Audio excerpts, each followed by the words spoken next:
ಎಲ್ಲರಿಗೂ ಸ್ವಾಗತ. ಇವತ್ತು ನಾವು ನೀಟ್ ಯುಜಿ 2025ರ ಕೌನ್ಸಿಲಿಂಗ್ ಪ್ರಕ್ರಿಯೆ ಬಗ್ಗೆ ಮಾತಾಡೋಣ ಅಂತ ಇದೀವಿ.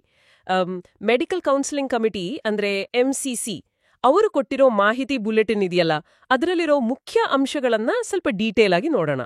ಹೌದು, ನಮಸ್ಕಾರ. ಈ ಕೌನ್ಸಿಲಿಂಗ್ ಪ್ರಕ್ರಿಯೆ ಇದೆಯಲ್ಲ, ಇದು ತುಂಬಾ ಇಂಪಾರ್ಟೆಂಟ್. ಪಾರದರ್ಶಕತೆ ಮತ್ತೆ ನ್ಯಾಯವಾಗಿ ಸೀಟು ಹಂಚಿಕೆ ಆಗಬೇಕು ಅನ್ನೋದು ಇದರ ಮುಖ್ಯ ಉದ್ದೇಶ. ಈ ಬುಲೆಟಿನ್ನಲ್ಲಿ ಅಭ್ಯರ್ಥಿಗಳು ತಿಳಿಯಲೇಬೇಕಾದ ಕೆಲವು ವಿಷಯಗಳಿವೆ, ಆ ನಿಯಮಗಳನ್ನ ಅದನ್ನ ಸರಿಯಾಗಿ ಅರ್ಥ ಮಾಡ್ಕೋಬೇಕು. ಸರಿ, ಹಾಗಾದ್ರೆ ಒಂದೊಂದಾಗಿ ಶುರು ಮಾಡೋಣ ಅಲ್ವಾ? ಮೊದಲನೇಗೆ ಈ ನೋಂದಣಿ ಅಂದ್ರೆ ರಿಜಿಸ್ಟ್ರೇಷನ್ ಮತ್ತೆ ಅರ್ಜಿ ಪ್ರಕ್ರಿಯೆ. ಇದು ಹೇಗೆ? MCC ವೆಬ್ಸೈಟ್ನಲ್ಲೇ ಮಾಡಬೇಕು ಅಂತ ಗೊತ್ತು, ಆದ್ರೆ ಅದರಲ್ಲಿ ಗಮನಿಸಬೇಕಾದ ಏನಾದ್ರೂ ಇದೆಯಾ? ಖಂಡಿತ. ಮೊದಲನೇ ಪಾಯಿಂಟ್ ನೀವು ಹೇಳಿದಾಗೆ www.mcc.nic.in ಇದರಲ್ಲಿ ಮಾತ್ರ ರಿಜಿಸ್ಟರ್ ಮಾಡ್ಕೋಬೇಕು, ಬೇರೆ ಎಲ್ಲೂ ಆಗಲ್ಲ. ಇನ್ನೊಂದು ಬಹಳ ಮುಖ್ಯವಾದ ವಿಷಯ ಏನಪ್ಪಾ ಅಂದ್ರೆ, ಅಭ್ಯರ್ಥಿಗಳೇ ಸ್ವತಃ ಅಪ್ಲೈ ಮಾಡಬೇಕು. ಯಾವುದೇ ಏಜೆಂಟ್ ಅಥವಾ ಬೇರೆಯವ್ರ ಸಹಾಯ ತಗೋಬೇಡಿ ಅಂತ ಅವರೇ ಒತ್ತಿ ಹೇಳ್ತಾರೆ. ಓ ಹೌದಾ? ಹೌದು. ಮತ್ತೆ ಒಬ್ಬ ಅಭ್ಯರ್ಥಿ ಒಂದೇ ಅರ್ಜಿ ಹಾಕಬೇಕು, ಅದು ಕೂಡ ಸ್ಟ್ರಿಕ್ಟ್ ರೂಲ್. ಇದು ತುಂಬಾ ಮುಖ್ಯವಾದ ಎಚ್ಚರಿಕೆ ಅನ್ಸುತ್ತೆ. ಒಂದಕ್ಕಿಂತ ಹೆಚ್ಚು ಅರ್ಜಿ ಹಾಕಿದ್ರೆ ಅಥವಾ ಏನಾದ್ರೂ ತಪ್ಪು ಮಾಹಿತಿ ಕೊಟ್ರೆ ಆಗೇನಾಗುತ್ತೆ? ಹೌದು, ಅದು ಸೀರಿಯಸ್ ವಿಷಯ. ಒಂದಕ್ಕಿಂತ ಹೆಚ್ಚು ಅರ್ಜಿ ಹಾಕಿದ್ದು ಗೊತ್ತಾದ್ರೆ ಅವ್ರನ್ನ ಕೌನ್ಸಿಲಿಂಗ್ ಇಂದನೇ ಅನರ್ಹಗೊಳಿಸ್ತಾರೆ. ಕ್ಯಾಂಡಿಡೇಚರ್ ಕ್ಯಾನ್ಸಲ್ ಆಗೋಗುತ್ತೆ. ಅಯ್ಯೋ. ಇನ್ನು ತಪ್ಪು ಮಾಹಿತಿ, ರಿಜಿಸ್ಟ್ರೇಷನ್ ಟೈಮಲ್ಲಿ ತಪ್ಪು ಮಾಹಿತಿ ಕೊಟ್ಟರೆ ಆಮೇಲೆ ಸೀಟು ಸಿಕ್ಕಿದ್ರೂ ಸಹ ಅಡ್ಮಿಷನ್ ಟೈಮಲ್ಲಿ ವೆರಿಫಿಕೇಷನ್ನಲ್ಲಿ ಗೊತ್ತಾದ್ರೆ ಸೀಟು ಕ್ಯಾನ್ಸಲ್ ಆಗ್ಬೋದು. ಅಷ್ಟೇ ಅಲ್ಲ, ಸೆಕ್ಯೂರಿಟಿ ಡೆಪಾಸಿಟ್ ಏನಿದೆ ಅದನ್ನು ಮುಟ್ಗೋಲ್ ಹಾಕುತ್ತಾರೆ. ಅಂದ್ರೆ ಒಮ್ಮೆ ಮಾಹಿತಿ ಕೊಟ್ಟು ಸಬ್ಮಿಟ್ ಮಾಡಿದ್ಮೇಲೆ ಆಮೇಲೆ ಚೇಂಜ್ ಮಾಡಕ್ ಚಾನ್ಸೇ ಇಲ್ವಾ? ಹೆಸರು, ಡೇಟ್ ಆಫ್ ಬರ್ತ್, ಕ್ಯಾಟಗರಿ ಏನಾದ್ರೂ ಸಣ್ಣ ತಪ್ಪಾಗಿದ್ರೆ? ಇಲ್ಲ, ಅದಕ್ಕೆ ಅವಕಾಶ ಇಲ್ಲ ಅಂತ ಸ್ಪಷ್ಟವಾಗಿ ಹೇಳಿದ್ದಾರೆ. MCC ಯಾವುದೇ ಬದಲಾವಣೆಗೆ ಪರ್ಮಿಷನ್ ಕೊಡಲ್ಲ. NTA ಪೋರ್ಟಲ್ನಲ್ಲಿ ಏನ್ ಡೇಟಾ ಇರುತ್ತೋ ಅದನ್ನೇ ಇಲ್ಲಿ ಬಳಸ್ತಾರೆ. ಓಕೆ. ಸೊ ರಿಜಿಸ್ಟರ್ ಮಾಡುವಾಗಲೇ ಪ್ರತಿಯೊಂದನ್ನು 2 ಸರಿ ಚೆಕ್ ಮಾಡಿ ಹಾಕೋದು ಬಹಳ ಮುಖ್ಯ. ಸರಿ, ಇದು ಸ್ಪಷ್ಟ ಆಯ್ತು. ಈಗ ಅರ್ಹತಾ ಮಾನದಂಡಗಳು ಅಂದ್ರೆ eligibility criteria. NEET UG 2025 qualify ಆಗೋಕೆ ಏನೇನ್ ಬೇಕು? ಶೈಕ್ಷಣಿಕವಾಗಿ ನೋಡೋದಾದ್ರೆ ಅಭ್ಯರ್ಥಿಗಳು ಫಿಸಿಕ್ಸ್, ಕೆಮಿಸ್ಟ್ರಿ, ಬಯಾಲಜಿ ಅಥವಾ ಬಯೋಟೆಕ್ನಾಲಜಿ ಮತ್ತೆ ಇಂಗ್ಲಿಷ್ ಈ 4 ಸಬ್ಜೆಕ್ಟ್ನಲ್ಲೂ ಇಂಡಿವಿಜುವಲ್ ಆಗಿ ಪಾಸ್ ಆಗಿರಬೇಕು. ಓಕೆ. ಇದರ ಜೊತೆಗೆ PCB ಅಂದ್ರೆ ಫಿಸಿಕ್ಸ್, ಕೆಮಿಸ್ಟ್ರಿ, ಬಯಾಲಜಿ, ಬಯೋಟೆಕ್ 3 ಸೇರಿ ಜನರಲ್ ಮತ್ತೆ EWS ಅಭ್ಯರ್ಥಿಗಳಿಗೆ ಕನಿಷ್ಠ 50% ಮಾರ್ಕ್ಸ್ ಬಂದಿರಬೇಕು. ಅದೇ SC, ST, OBC, ನಾನ್ ಕ್ರಿಮಿ ಲೇಯರ್ ಅಭ್ಯರ್ಥಿಗಳಿಗೆ 40% ಸಾಕು. PWBD ಅಂದ್ರೆ ವಿಶೇಷಚೇತನ ಅಭ್ಯರ್ಥಿಗಳಿಗೂ ಕನಿಷ್ಠ 40% ಅಂಕಗಳು ಬೇಕು. ಸರಿ.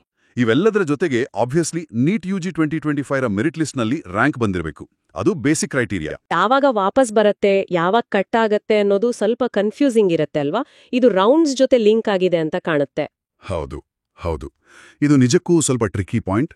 ಮುಖ್ಯವಾಗಿ ಗಮನಿಸಬೇಕಾದ್ದೇನೆಂದ್ರೆ, 2ನೇ ಸುತ್ತು ಅಥವಾ ಅದಾದ ನಂತರದ ಸುತ್ತುಗಳಲ್ಲಿ ನಿಮ್ಗೆ ಸೀಟು ಸಿಕ್ಕಿ ನೀವು ಆ ಕಾಲೇಜಿಗೆ ಹೋಗಿ ಸೇರ್ಲಿಲ್ಲ ಅಂದ್ರೆ ಆಗ ನಿಮ್ಮ ಸೆಕ್ಯೂರಿಟಿ ಡೆಪಾಸಿಟ್ ಹೋಯ್ತು ಅಂತಾನೆ ಲೆಕ್ಕ. ಅದನ್ನ ಮುಟ್ಟುಗೋಲು ಹಾಕೋತಾರೆ. ಅಷ್ಟೇ ಅಲ್ಲ, ಏನಾದ್ರೂ ಕಾರಣಕ್ಕೆ ತಪ್ಪು ಮಾಹಿತಿ ಕೊಟ್ಟಿದ್ದಕ್ಕೆ ಅಥವಾ ಡಾಕ್ಯುಮೆಂಟ್ ಸರಿ ಇಲ್ಲ ಅಂತ ನಿಮ್ಮ ಅಡ್ಮಿಷನ್ ಕ್ಯಾನ್ಸಲ್ ಆದ್ರೂ ಡೆಪಾಸಿಟ್ ವಾಪಸ್ ಬರಲ್ಲ. ಒಂದು ವೇಳೆ ಡೆಪಾಸಿಟ್ ವಾಪಸ್ ಬರೋ ಹಾಗಿದ್ರೆ ಅದು ನೀವು ಯಾವ ಅಕೌಂಟಿನಿಂದ ಕಟ್ಟಿದ್ರೋ ಅದೇ ಅಕೌಂಟಿಗೆ ವಾಪಸ್ ಬರುತ್ತೆ, ಬೇರೆ ಅಕೌಂಟಿಗೆ ಹಾಕಲ್ಲ. ಓಕೆ, ಇದು ಕ್ಲಿಯರ್ ಆಯ್ತು. ಈಗ ಈ ಕೌನ್ಸಿಲಿಂಗ್ ಪ್ರಕ್ರಿಯೆ ಇದೆಯಲ್ಲ, ಇದು 1-2 ಸುತ್ತಲ್ ಮುಗಿಯಲ್ಲ, ಹಲವಾರು ಸುತ್ತುಗಳಿರುತ್ತೆ. ಅದು ಹೇಗೆ ಕೆಲಸ ಮಾಡುತ್ತೆ ಅಂತ ಸ್ವಲ್ಪ ಸರಳವಾಗಿ ಹೇಳ್ತೀರಾ? ಮೊದಲನೇ ಸುತ್ತಲ್ಲಿ ಏನಾಗುತ್ತೆ? ಖಂಡಿತ. ಫ್ಲೋ ಚಾರ್ಟ್ ತರ ನೋಡೋದಾದ್ರೆ ಸುತ್ತು 1 ಇಲ್ಲಿ ಮೊದಲು ರಿಜಿಸ್ಟರ್ ಮಾಡಬೇಕು, ಫೀಸ್ ಕಟ್ಟಬೇಕು, ಆಮೇಲೆ ನಿಮ್ಮ ಚಾಯ್ಸಸ್ ಅಂದ್ರೆ ಯಾವ ಕಾಲೇಜ್ ಬೇಕು ಅಂತ ಲಿಸ್ಟ್ ಕೊಡಬೇಕು. ಈ ರೌಂಡಲ್ಲಿ ಸೀಟು ಸಿಕ್ಕರೆ 3 ಆಪ್ಷನ್ ಇರುತ್ತೆ. 1, ಆ ಕಾಲೇಜ್ಗೆ ಹೋಗಿ ರಿಪೋರ್ಟ್ ಮಾಡಿಕೊಂಡು ಸೇರ್ಕೊಳ್ಳೋದು. ಸರಿ. 2, ಸೀಟ್ ಇಟ್ಕೊಂಡು ಮುಂದಿನ ರೌಂಡ್ನಲ್ಲಿ ಇದಕ್ಕಿಂತ ಒಳ್ಳೆ ಕಾಲೇಜು ಸಿಗಬಹುದು ಅಂತ ಅಪ್ಗ್ರೇಡೇಷನ್ಗೆ ಆಪ್ಷನ್ ಕೊಡೋದು. 3ನೇದು ಫ್ರೀ ಎಕ್ಸಿಟ್ ಅಂದ್ರೆ ಸೀಟು ಬೇಡ ಅಂದ್ರೆ ಯಾವುದೇ ಪೆನಾಲ್ಟಿ ಇಲ್ಲದೆ ಡೆಪಾಸಿಟ್ ಕಟ್ ಆಗದೆ ಆಚೆ ಬರ್ಬೋದು. ಆಹಾ, ಈ ಫ್ರೀ ಎಕ್ಸಿಟ್ ಅನ್ನೋದು ಮೊದಲನೇ ಸುತ್ತಲ್ಲಿ ಮಾತ್ರನಾ? ಹೌದು, ಇದು ರೌಂಡ್ 1ರ ಸ್ಪೆಷಾಲಿಟಿ. ಹಾಗಿದ್ರೆ 2ನೇ ಸುತ್ತಲ್ಲಿ ಪರಿಸ್ಥಿತಿ ಸ್ವಲ್ಪ ಬೇರೆ ಇರುತ್ತೆ. ಖಂಡಿತ. ಸುತ್ತು 2 ಇಲ್ಲಿ ಹೊಸದಾಗಿ ರಿಜಿಸ್ಟರ್ ಮಾಡೋರು ಮಾಡಬಹುದು, ಅಥವಾ ರೌಂಡ್ 1ನಲ್ಲಿ ಸೀಟ್ ಸಿಗದೇ ಇರೋರು ಫ್ರೀ ಎಕ್ಸಿಟ್ ತಗೊಂಡವರು ಎಲ್ಲರೂ ಭಾಗವಹಿಸಬಹುದು. ಹೊಸದಾಗಿ ಚಾಯ್ಸ್ ಫಿಲ್ ಮಾಡಬೇಕು. ಇಲ್ಲಿ ಸೀಟ್ ಸಿಕ್ಕರೆ ಮತ್ತೆ ಸೇರ್ಕೋಬಹುದು ಅಥವಾ ಅಪ್ಗ್ರೇಡೇಷನ್ಗೆ ಹೋಗ್ಬೋದು. ಆದರೆ ಇಲ್ಲಿ ಒಂದು ಮುಖ್ಯವಾದ ಕಂಡೀಷನ್. ರೌಂಡ್ 2 ಅಲ್ಲಿ ಸೀಟ್ ಸಿಕ್ಕಿ ನೀವು ಹೋಗಿ ಸೇರ್ಲಿಲ್ಲ ಅಂದ್ರೆ ನಿಮ್ಮ ಸೆಕ್ಯೂರಿಟಿ ಡೆಪಾಸಿಟ್ ಮುಟ್ಟುಗೋಲಾಗುತ್ತೆ. ಮತ್ತೆ ಇಲ್ಲಿಂದ ನೀವು ರಿಸೈನ್ ಮಾಡೋಕ್ ಆಗಲ್ಲ, ಆಚೆ ಬರೋ ಹಾಗಿಲ್ಲ. ಓಕೆ, ಅಂದ್ರೆ ರೌಂಡ್ 1ಗಿಂತ ರೌಂಡ್ 2 ಜಾಸ್ತಿ ಕಮಿಟಿಂಗ್. ಹೌದು, ಇಲ್ಲಿ ಜವಾಬ್ದಾರಿ ಜಾಸ್ತಿ. ಸರಿ, ಇನ್ನು 3ನೇ ಸುತ್ತು, ಆಮೇಲೆ ಸ್ಟ್ರೇ ವೇಕೆನ್ಸಿ ಅಂತಾನೂ ಹೇಳ್ತಾರಲ್ವಾ? ಹಾ, ಸುತ್ತು 3. ಇಲ್ಲೂ ಹೊಸಬರು ರಿಜಿಸ್ಟರ್ ಮಾಡೋಕ್ ಅವಕಾಶ ಇರುತ್ತೆ. ಹೊಸದಾಗಿ ಚಾಯ್ಸ್ ಫಿಲ್ ಮಾಡಬೇಕು. ಆದರೆ ಇಲ್ಲಿ ತುಂಬಾ ಸ್ಟ್ರಿಕ್ಟ್. 3ನೇ ಸುತ್ತಲ್ಲಿ ನಿಮಗೆ ಸೀಟ್ ಅಲಾಟ್ ಆದ್ರೆ ನೀವು ಕಡ್ಡಾಯವಾಗಿ ಆ ಕಾಲೇಜ್ಗೆ ಹೋಗಿ ಸೇರ್ಲೇಬೇಕು. ಇಲ್ಲಿ ಅಪ್ಗ್ರೇಡೇಷನ್ ಇಲ್ಲ, ರಿಸೈನ್ ಮಾಡೋ ಹಾಗಿಲ್ಲ. ಓ, ಒಂದು ವೇಳೆ ಸೀಟು ಸಿಕ್ಕಿದ್ರೂ ಸೇರ್ಲಿಲ್ಲ ಅಂದ್ರೆ ಡೆಪಾಸಿಟ್ ಹೋಯ್ತು. ಜೊತೆಗೆ ನಿಮ್ಮನ್ನ ಮುಂದಿನ ಯಾವುದೇ ಸುತ್ತುಗಳಿಂದ ಅಂದ್ರೆ ಸ್ಟ್ರೇ ವೇಕೆನ್ಸಿ ಸುತ್ತಿಂದ ಹೊರಗಿಡ್ತಾರೆ. ನೀವು ಕೌನ್ಸಿಲಿಂಗ್ ಇಂದ ಔಟ್. ಅಯ್ಯೋ. ಕೊನೆಯದಾಗಿ ಸ್ಟ್ರೇ ವೇಕೆನ್ಸಿ ರೌಂಡ್. 3 ಸುತ್ತು ಆದ್ಮೇಲೂ ಎಲ್ಲಾದ್ರೂ ಸೀಟು ಖಾಲಿ ಇದ್ರೆ ಅದನ್ನ ತುಂಬೋಕೆ ಈ ರೌಂಡ್ ನಡೆಸ್ತಾರೆ. ಈ ಎಲ್ಲಾ ನಿಯಮಗಳು, ಸುತ್ತುಗಳು ಕೇಳೋಕೆ ಸ್ವಲ್ಪ ಕಾಂಪ್ಲೆಕ್ಸ್ ಅನ್ಸುತ್ತೆ. ವಿದ್ಯಾರ್ಥಿಗಳಿಗೆ, ಪೋಷಕರಿಗೆ ಸ್ವಲ್ಪ ಒತ್ತಡನೂ ಆಗ್ಬಹುದು. ಈ ಪ್ರಾಸೆಸ್ನ ಸ್ಮೂತ್ ಆಗಿ ಮ್ಯಾನೇಜ್ ಮಾಡೋಕೆ ನಿಮ್ಮ ಕಡೆಯಿಂದ ಏನಾದ್ರೂ ಸಲಹೆಗಳಿದೆಯಾ? ಹೌದು, ಖಂಡಿತ. ಮುಖ್ಯವಾಗಿ ಕೆಲವು ವಿಷಯಗಳನ್ನು ನೆನ್ಪಿಟ್ಕೋಬೇಕು. ಮೊದಲನೇದಾಗಿ, ಚಾಯ್ಸ್ ಫಿಲ್ ಮಾಡೋಕ್ಕೂ ಮುಂಚೆ ಪ್ರತಿಯೊಂದು ಕಾಲೇಜಿನ ಫೀಸ್ ಸ್ಟ್ರಕ್ಚರ್, ಬಾಂಡ್ ಏನಾದ್ರೂ ಇದೆಯಾ, ಸರ್ವಿಸ್ ಕಂಡೀಷನ್ಸ್ ಏನು, ಇದನ್ನೆಲ್ಲ ಆಯಾ ಕಾಲೇಜ್ ವೆಬ್ಸೈಟಿಗೆ ಹೋಗಿ ಚೆಕ್ ಮಾಡ್ಕೊಡಿ. ಹೌದು, ಇದು ಬಹಳ ಮುಖ್ಯ.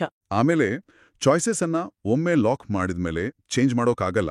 ಸೊ ತುಂಬಾ ಯೋಚನೆ ಮಾಡಿ ಆದ್ಯತೆ ಕೊಡಿ. ಇನ್ನೊಂದು, ಎಂಸಿಸಿ ವೆಬ್ಸೈಟ್ ಇದೆಯಲ್ಲ, www.mcc.nic.in, ಅದನ್ನ ರೆಗ್ಯುಲರ್ ಆಗಿ ಚೆಕ್ ಮಾಡ್ತಾ ಇರಿ. ಎಲ್ಲ ಅಪ್ಡೇಟ್ಸ್, ಶೆಡ್ಯೂಲು, ರಿಸಲ್ಟ್ಸ್ ಎಲ್ಲ ಅಲ್ಲಿಯೇ ಬರೋದು. ನಿಜ. ಸಾಧ್ಯವಾದ್ರೆ NTA ರಿಜಿಸ್ಟ್ರೇಷನ್ಗೆ ಯಾವ ಮೊಬೈಲ್ ನಂಬರ್, ಇಮೇಲ್ ID ಕೊಟ್ಟಿರ್ತೀರೋ ಅದನ್ನೇ MCC ರಿಜಿಸ್ಟ್ರೇಷನ್ಗೂ ಬಳಸಿ. ಯಾಕಂದ್ರೆ OTP ಕಮ್ಯುನಿಕೇಷನ್ ಎಲ್ಲ ಅದಕ್ಕೆ ಬರೋದು. ಹೌದು, ಕಮ್ಯುನಿಕೇಷನ್ ಮಿಸ್ ಆಗ್ಬಾರ್ದು.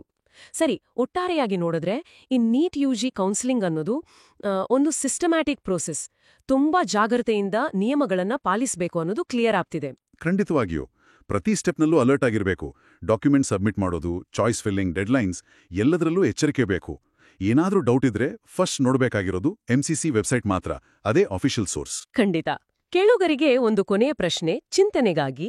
ಈ ಕೌನ್ಸೆಲಿಂಗ್ ಪ್ರಕ್ರಿಯೆ, ಇದರ ಕಟ್ಟುನಿಟ್ಟಾದ ನಿಯಮಗಳು, ಇವೆಲ್ಲ ಅರ್ಹತೆಯ ಆಧಾರದ ಮೇಲೆ ಸೀಟು ಕೊಡಬೇಕಾದ್ರೆ ಪಾರದರ್ಶಕತೆ, ಎಲ್ಲರಿಗೂ ಸಮಾನ ಅವಕಾಶ ಸಿಗಬೇಕು ಅನ್ನೋದನ್ನ ಹೇಗೆ ಖಚಿತಪಡಿಸುತ್ತವೆ? ಅದೇ ಸಮಯದಲ್ಲಿ ಈ ನಿಯಮಗಳು ಕೆಲವೊಮ್ಮೆ ಗೊಂದಲ, ಒತ್ತಡವನ್ನು ತರಬಹುದಾ? ಇದರ ಪ್ಲಸ್ ಮತ್ತು ಮೈನಸ್ ಪಾಯಿಂಟ್ಸ್ ಬಗ್ಗೆ ಸ್ವಲ್ಪ ಯೋಚಿಸಿ ನೋಡಿ.